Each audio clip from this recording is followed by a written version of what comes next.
Hello and welcome to this new episode of Daughters of Narcissistic Mothers podcast. I'm Matilde and I'm your host. I'm an inner transformation mentor supporting women in healing mother wounds through the one-on-one 10 weeks program and through Reclaim Your Fullness online community. To know more about these offerings, you can sign up to the newsletter or visit the website womenreclaimingtheirfullness.me. All the links are in the description of this episode. Now, for the topic of today, I want to talk about the number one biggest enemy for daughters of narcissistic mothers, and I'm also going to share 2 steps to support you in dealing with this. So, first of all, I want to ask you, what would you answer if I asked you who is your biggest enemy? Do you feel it is your mother? Is she the biggest obstacle to your happiness? Do you feel she's the one standing in the way, causing you all the struggle? If this is how you feel, I really get it. And you're not wrong. Having a narcissistic mother is different from meeting a narcissist when you're an adult. Meeting a narcissist at any stage in life can be very hurtful and challenging to deal with, of course. But when it is your own mother, the trauma goes deep, as it started from the very beginning of your life. And then there's the continuation of the abusive behaviors from her, which may go on even now in your adult life. So I get how intense it all feels. I get how you may be feeling like your mother is your number one enemy in a way, like the biggest obstacle to your happiness. And yet, your narcissistic mother might actually not be your worst enemy. I'm going to be controversial today, and I'm doing it from the absolute love that I have for you. Yes, even for all those of you I haven't met yet, and maybe I'll never meet. I still have so much love for you. I do. That's why I do this work. The worst enemy for daughters of narcissistic mothers, the biggest obstacle in the way of their happiness, of your happiness, may not be your mother. Granted that she is challenging, hurtful, and toxic, of course, there is something that can be in your way even more than your mother is. There can be something way more subtle at play, and that may very well be the biggest obstacle in your healing journey. And I'm going to speak to it in a second. As I mentioned, having a narcissistic mother is different than meeting a narcissist later in life. Actually, if you had safe and emotionally mature parents, you would probably recognize the red flags of narcissistic behaviors even without knowing that there is a narcissistic behavior. Like, you would recognize that it's toxic, that this behavior is not on. You wouldn't accept it, and you would set your boundaries straight away, because coming from a safe childhood, an emotionally safe childhood with parents that were emotionally mature and available for you, you would have all the tools you need to be able to navigate a situation in meeting someone with toxic tendencies in adult life. Having a narcissistic mother, as you know, creates developmental trauma, a slow but sure consistent summing up of all the unsafe moments since the beginning of your life. All of this then has the added bonus of societal and cultural taboos related to talking bad about your mother, the lack of understanding from those who have not experienced it in their life, the fear of being the crazy one because of all the gaslighting you may have received from your narcissistic mother, the guilt of turning against your mother, because no matter what, no matter how toxic she is, that guilt still can come up.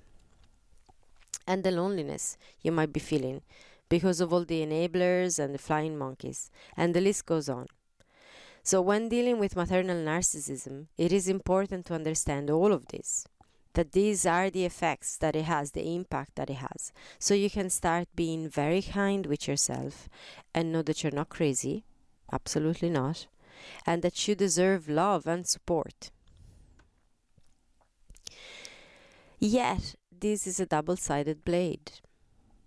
All of this information, which is very essential to your healing, can also become a story on repeat in your head.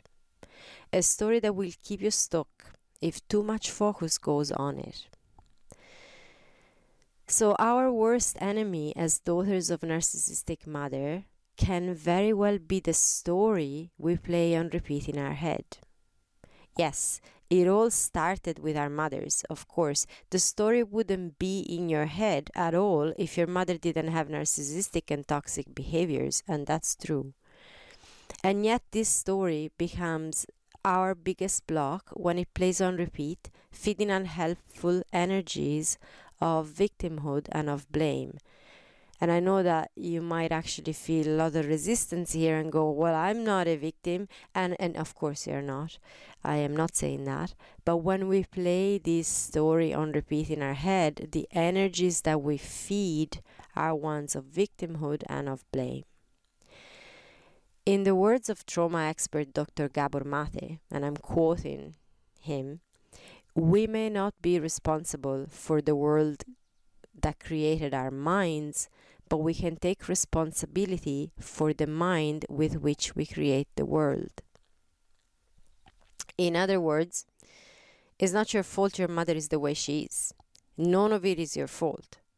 None of what you have been through in your childhood is in any way your fault. It's not your fault that even that story plays in your head. That's not your fault. None of the ways you've learned to cope make you a bad person or a broken one and are your fault.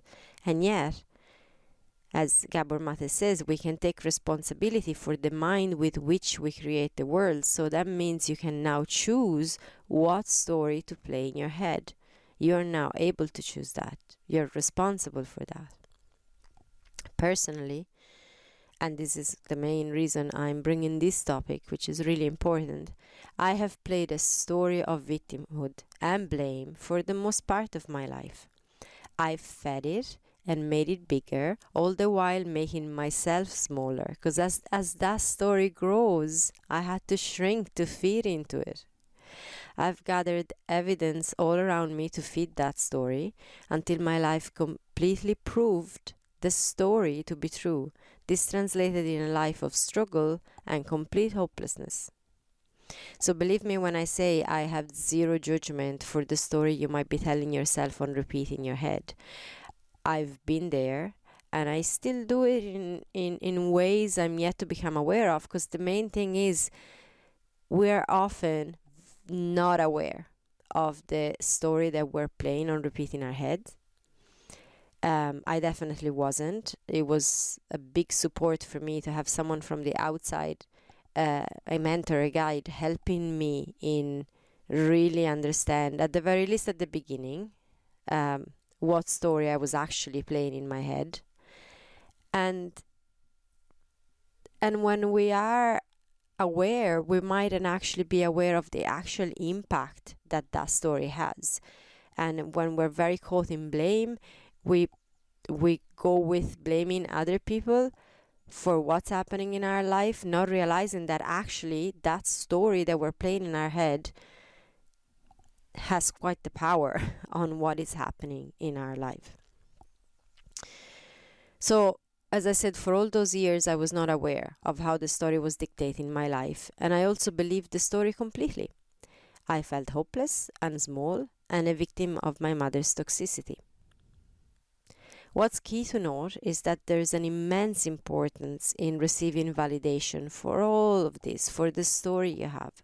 For most of us, this story has been denied for so long. We've been through gaslighting and put downs, and we have self-doubt, and we need validation. So none of what I'm sharing in these episodes is to invalidate your story. Not at all. I'm not saying that story that you have, it's not valid and that it doesn't have reasons to be there. Okay, that's important. Yet it is essential to become aware how this story can fuel a state of victimhood and of blame which will not support your healing.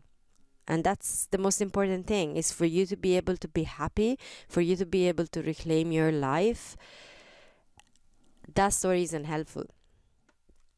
When we feel we're the victim in a situation, we have no power to change it. And it doesn't matter if you call yourself a victim or not. Maybe you don't. I never actually did outright call myself a victim. I was fully sure that I was not playing a story of victimhood. Quite the opposite.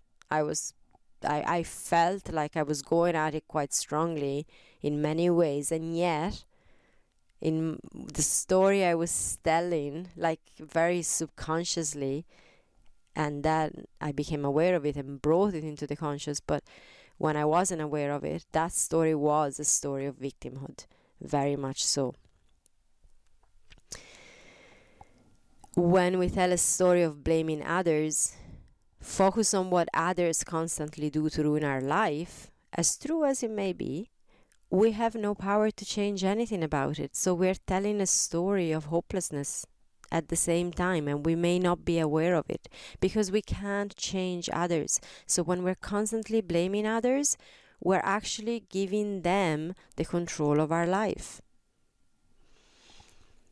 The story you tell about yourself forms your identity.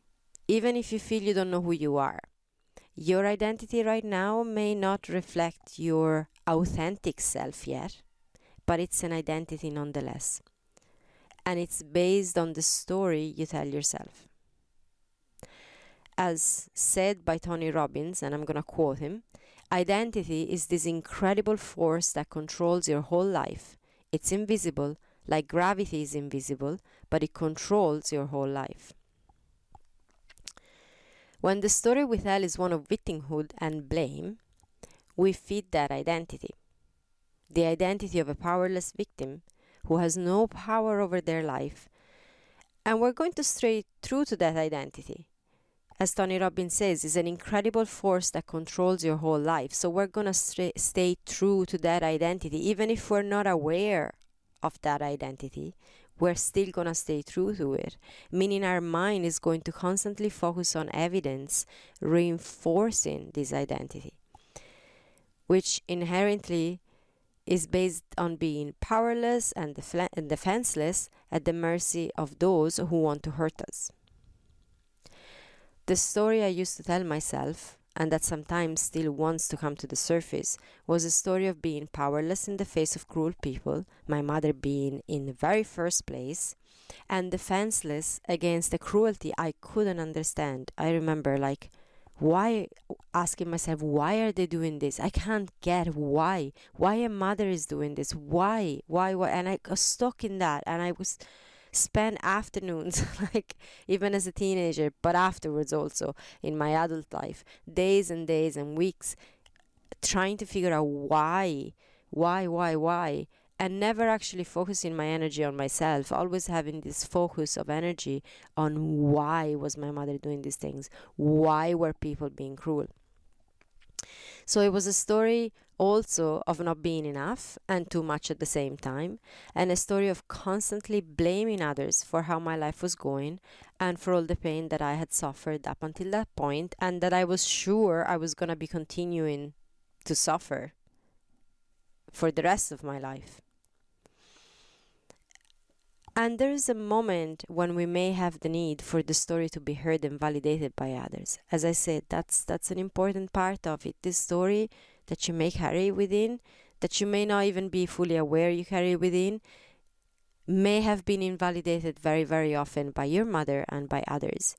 So there is a moment when we may, in our healing journey, have the need to tell that story, for that story to be heard and be validated. That was definitely part of the journey for me. So I'm not saying with this that you should be quiet about what you've been through. There is healing in letting your voice be heard within a safe space. So that's very important. What I'm talking about here is the story you're fueling in your head over and over. Do you ever find yourself saying or even thinking things like, I'm hurt once again, this is just the story of my life? Or, what can I even do when my mother is so cruel? Or maybe you repeat often to yourself, it's all so hard. There's nothing I can do to get out of this situation. It's hopeless. Or no matter how hard I try, nothing changes. Or no one gets how hard my life is. Life is a constant fight. And so on. If you do, no part of you is bad or wrong. It's very important. I always want to say that. Be kind with yourself. Be so very kind with yourself, because none of it is wrong, or it's your fault, or makes you a bad person or a broken person. I've had plenty of those thoughts. Plenty. They've driven my life for so long.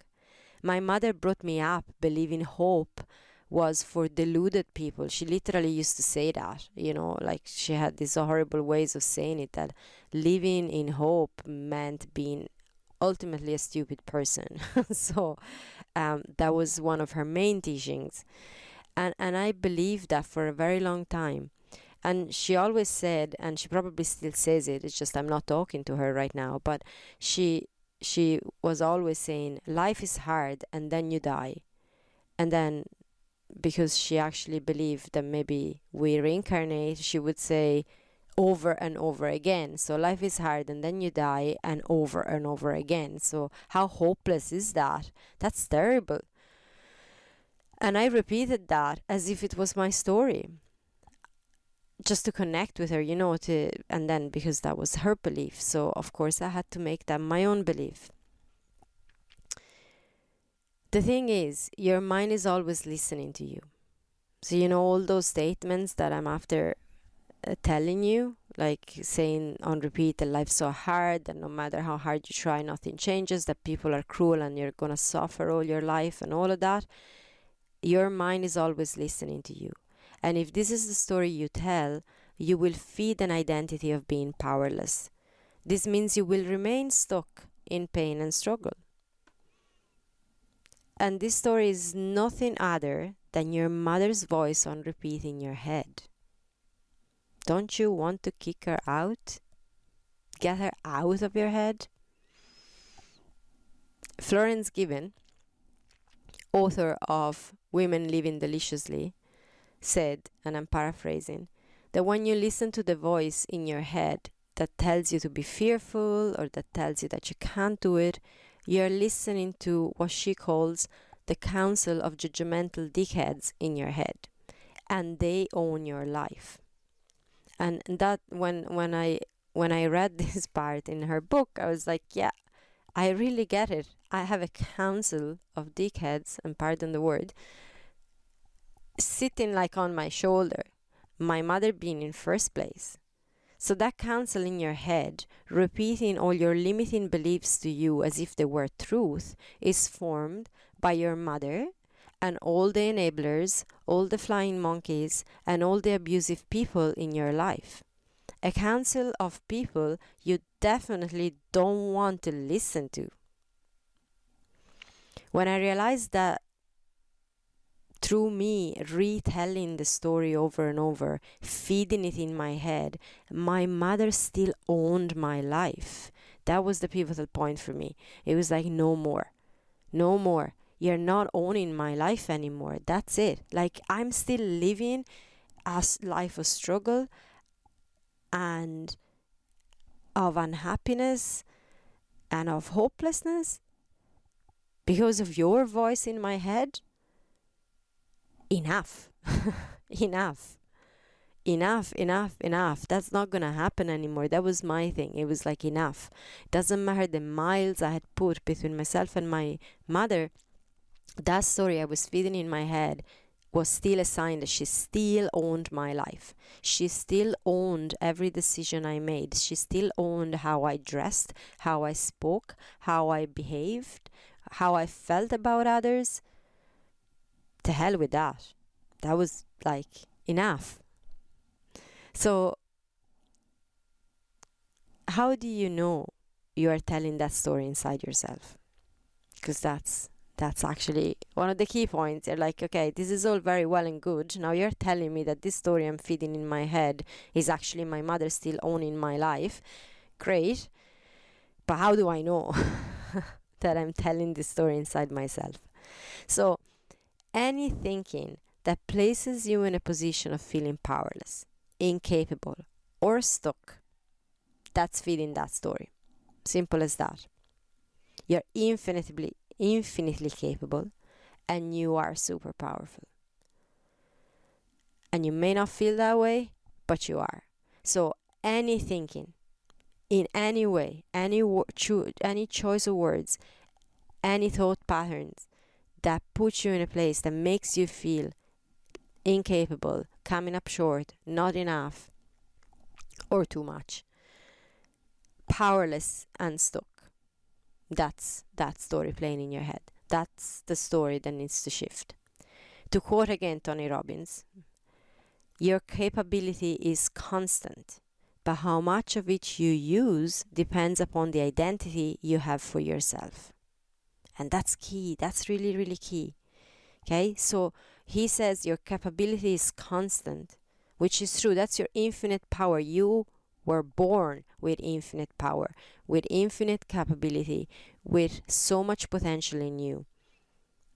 Amazing. Like this seeds, this kernel, this spark of superpower is in you from the very beginning.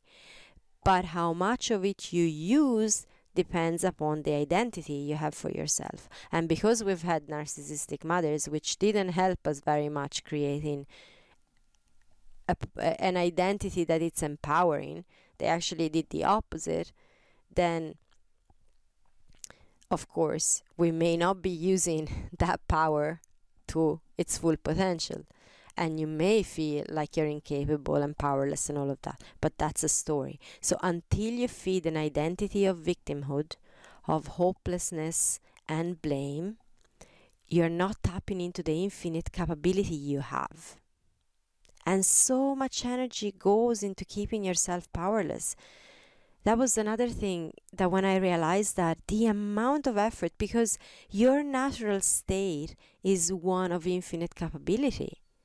It's one of infinite potential. It's one of expansion. So to keep yourself small, you need to use a lot of energy. And I know we do this subconsciously. We're not doing it consciously, of course. But that's what's happening. A lot of your energy. No wonder then you feel lack of motivation. No wonder you feel depressed. No wonder you feel like you don't want to get up out of bed in the morning. I felt that way. God, like getting up out of bed in the morning was like the hardest hurdle for years. And at the same time, my biggest achievement, because eventually I did get up. But it was so hard, like it was so intense. And that was coming from the amount of effort into keep feeding that story, the amount of effort into keep believing the identity that my mother had ever so kindly gifted me with. This is an essential shift. So what we're talking about here today is an essential shift in your identity. And this happens when you start shifting your beliefs, when you start telling yourself another story, which is a journey, I get it, and doesn't happen overnight. But becoming aware of what story you are telling yourself is the first step. As Gabor Mater said, you're not responsible for what happened in your childhood, but you're responsible now. You were powerless then. You were a child. What could you have done? You were just a child. So no need to beat yourself up for that. That you did your best because you were just a child. But you are powerful now. You are capable now. You are able to be responsible and choose now. So you can shift all the effort that you're putting in telling a story that holds you back into telling a story that supports you in feeling capable. All that energy you're using every day to fuel a story that isn't helpful for you, you can redirect that energy and put it towards a story that supports you. The medicine to counteract the story that holds you back is in two steps. And we sort of already touched on them throughout the episode.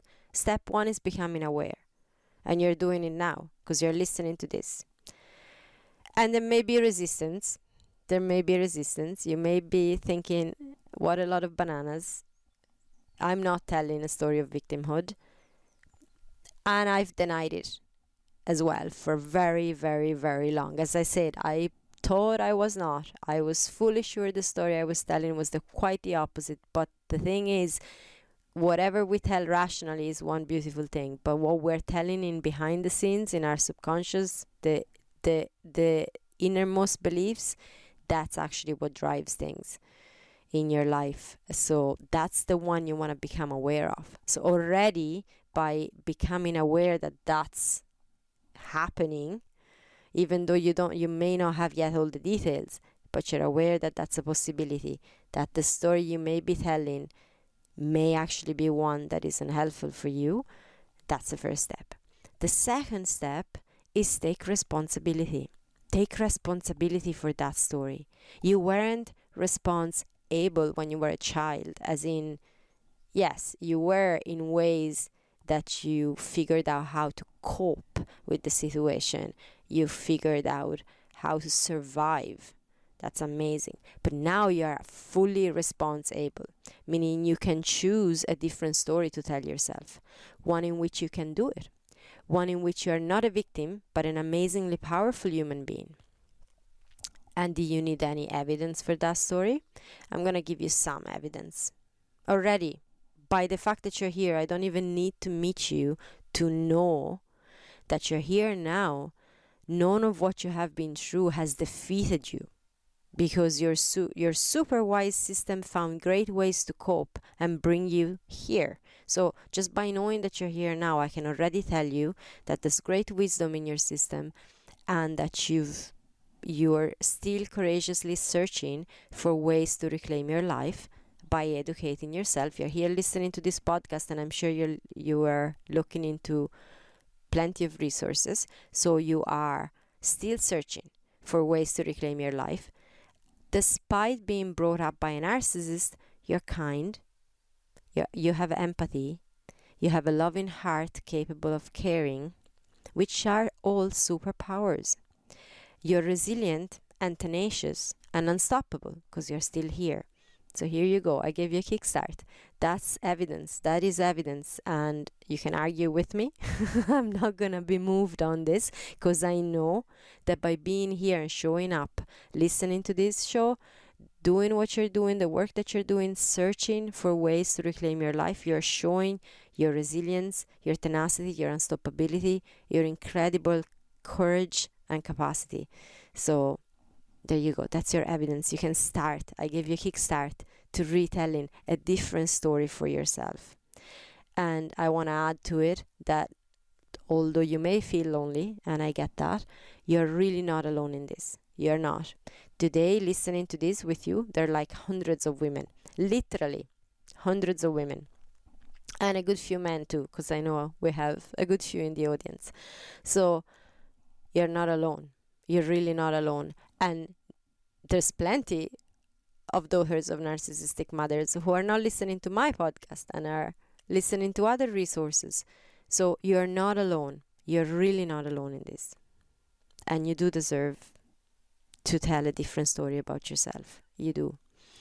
As I said, it's a council of people you don't want to be listening to. That voice, that story that makes you feel stuck and incapable is still your mother owning your life, and you don't want that anymore. To reclaim your life, you need to start right now to tell a different story about yourself. And I know you can do that. And if you need support, there's all the links in the description as to how I can offer you support with the community and with the one-on-one work. And then there's other support out there. If you don't feel called to do it here, that's fine. There's plenty of amazing resources out there. Choose the support that resonates with you the most and go for it. You deserve that. You so deserve that. So with that, if you have any questions, reach out. My email is matilde@womenreclaimingtheirfullness.me. And I wish you a wonderful week. Send you lots of love. Bye for now.